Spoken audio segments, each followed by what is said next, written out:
You wake up, your alarm goes off, back that, scratch that. Your alarm goes off, you wake up. Oh, we would all love to live in a world where we regularly wake up before our alarm and are energized, but to be real, the alarm wakes us up. So you wake up after your alarm goes off, you go get your coffee that helps you carry through for the morning, and you check your emails, and suddenly your kids need something, so you go feed them or you go take them to school, help them get ready, then take them to school. Maybe you have a meeting you have to do for work, maybe you have to let the dog out. You're busy helping everyone else, and you forgot to eat, and now it's lunchtime.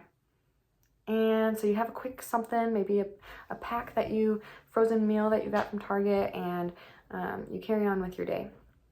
And then 3 p.m. rolls around and you're kind of starting to get a little feisty. You're a little irritated, people are starting to bother you, you're getting a little annoyed.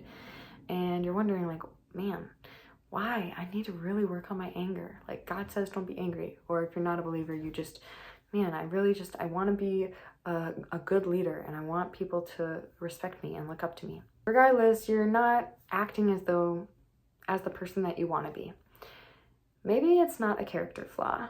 Maybe it's not that you need to be more spiritual and pray harder. Maybe it's your blood sugar. Today we're going to talk about blood sugar and patience. Something that seems so obvious that often gets overlooked, but it's not getting overlooked today. When we skip meals, especially when we skip protein, and when instead we rely on caffeine or carbs, whether it's a muffin or some toast or, I don't know, you name it, carb-heavy meals, then carbs aren't bad, by the way. I want to just make a quick disclaimer. But if we rely on carbs and caffeine and we're not getting that protein and fiber in our diet, then what it does to our bodies is it creates a spike and a drop in our blood sugar.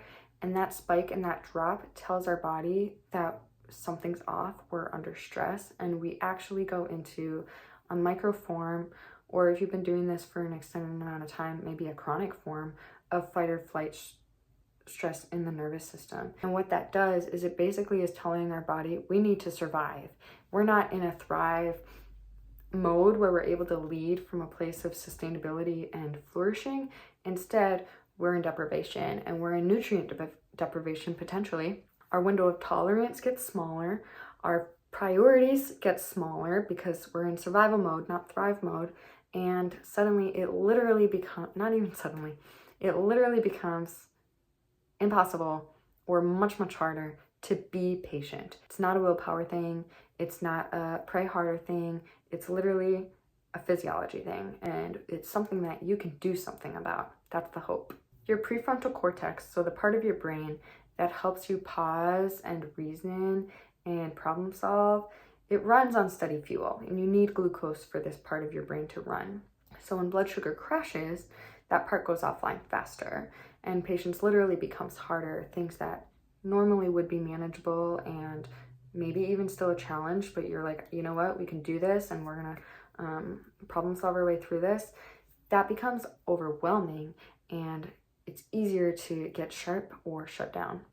When we rely on carbs and sugars or caffeine, and we're not getting the protein, fat, fiber in our diet, then, like I mentioned, that spike happens. And this spiking up and down, that's not necessarily the issue. It's the extreme spike up and down. We want a little bit of this going, as close to this as possible, but a little bit is totally fine if it's within the green zone.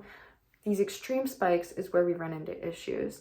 And why these extreme spikes are problematic is because if we have a heavy crash, then we want an immediate pickup, which leads to the cycle of the up, up, up, up, down, down, down. Whereas when we have a more steady flow, it's a lot easier to just want more of that steadiness. And that's where we feel a lot better. And this isn't new to God. God, if I'm a believer, clearly this is where God comes in, because if I believe he's my creator, then he very much designed us this way. This isn't a coincidence, and this isn't something that we need to like pray more about or have a better mindset on. There are many, many examples in scriptures where Jesus fed before he taught, or he fed to maintain the energy in the people as he was teaching. Whether it was right after he rose again and he was like, hey disciples, give me some food to eat, Or he multiplied the fish and the loaves to allow the people he was teaching to stay fueled so they could stay engaged and stay online in their mind. He fed Elijah before he gave him instructions on what his plans were for his life. It's not something that's a willpower thing. It's a God-ordained thing. Daily bread isn't just symbolic, it's biological. So here's what I want you to try this week. Three things. 1, I want you to eat an hour within waking up. Think you can do that? Have a smoothie, have some eggs, meal prep a little bit, make some muffins that have some walnuts and some protein powder or something in them, some cottage cheese, whatever. 2, have that meal, that breakfast, or just any meal. If you want to have all 3 meals, include protein. And we're looking at 20 to 30 grams. This will vary per person, but general advice, 20 to 30 grams. 3rd, don't go more than 4 hours without eating. So this allows your blood sugar this allows this to keep up instead of you going like this and then you're like, oh, now it's starting to spike. I need something. It keeps it going, okay?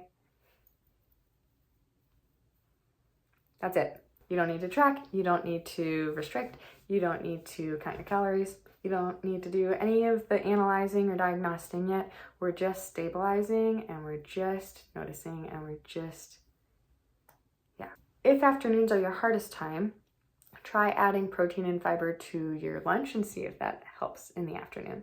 And while you're doing this, if you do it, let me know. Does your energy feel more stable? Does your mood feel more stable? Are you slightly more patient and steady? Small shifts do make a difference and they just sometimes take some time. So stick with it. Leadership is not about willpower in that way. It is about discipline and taking care of yourself. It's about stability. And sometimes stability just starts with breakfast.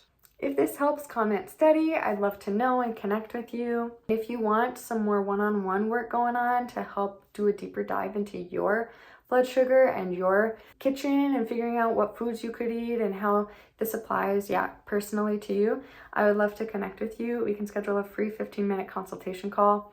Go ahead and click the link in the description down below and we can get that scheduled.